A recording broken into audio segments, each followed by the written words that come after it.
Rush hour, no? Rush hour lang. Hindi ako pwedeng mag-park na ganito. Pupogi siguro ng mga anak mo, no? Hindi mo pa nakita? Maganda at pogi. Babae at lalaki ba? Puro lalaki. Babae, tsaka lalaki. Hindi ko pa nakita. Bago lang ako ng Germany. 2 years pa lang. Yeah? Working visa kaming pumasok eh. Yeah? Hindi dahil sa boss namin, hindi kami makapag-Germany. Oo, sabi daw.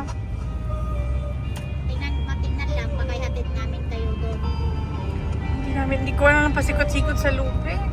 Ito lang, nakita mo na yan. Dire-diretso. Ito, dire-diretso. Pero sabihin nyo na yung first... Sabihin nyo, yun ang hindi ko alam.